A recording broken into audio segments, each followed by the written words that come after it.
যে মানুষটা তোমাকে এতটা ভালোবাসে তাকে কষ্ট দিয়ে কিভাবে কথা শোনাও? মায়া লাগে না?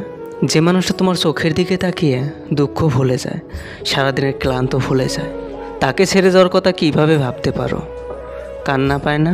যে মানুষটা তোমার অভিমান ভাঙানোর জন্য ব্যস্ত হয়ে যায়, সেই মানুষটাকে কিভাবে ভুলে থাকতে চাও? কষ্ট লাগে না? জানো তো, মানুষ সব কিছু সহ্য করতে পারে, শুধু পেয়ে হারানোর ব্যথা সহ্য করতে পারে না। কি বললে? আমার সেই বেটার কাউকে পাবে? এই ভেবে তুমি আমাকে ছেড়ে চলে গেলে আমি কখনোই তোমার প্রতি কোনো অভিযোগ রাখবো না। তুমি তোমার ভালো চাইতেই পারো, সেখানে আমার কোনো প্রশ্ন সাজে না। আমি চাইবো না তুমি আমাকে পেয়ে তুমি পিছিয়ে যাও। আমি চাই তুমি ঠিক যতটুকু ডিজার্ভ করো তার চেয়ে ভালো কিছু তোমার জীবনে তুমি পাও।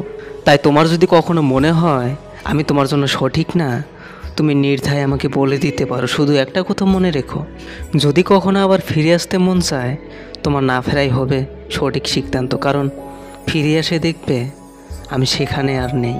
তবে কখনো যদি একা মনে হয়, তাহলে ভেবে নিও কেউ একজন এখনও তোমাকে অসম্ভবভাবে ভালোবাসে। কাউকে এতটা আঘাত দিবেন না যাতে প্রার্থনা বসেও আপনার কথা মনে করে কেঁদে ফেলে।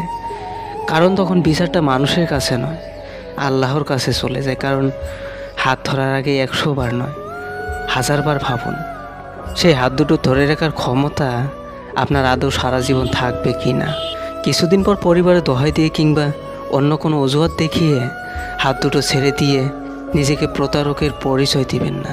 মিথ্যা আশা দেখিয়ে কারো কাছে কিছুটা সময় ভালো থাকার চেয়ে কোনো আশা না দেখিয়ে কারো কাছে অসাধারণ হয়ে থাকা আমার মনে হয় অনেক শ্রেয়। কারণ অন্তত গর্ব করে বলতে পারবেন কেউ কখনো আপনাকে বেঈমান বলতে পারবে না। ভিডিওটি ভালো লাগলে ভিডিওটিতে একটা লাইক করে চ্যানেলটা সাবস্ক্রাইব করে আমার পাশে থাকুন প্রতিদিন নিত্য নতুন ভিডিও পাওয়ার জন্য। ধন্যবাদ সবাইকে।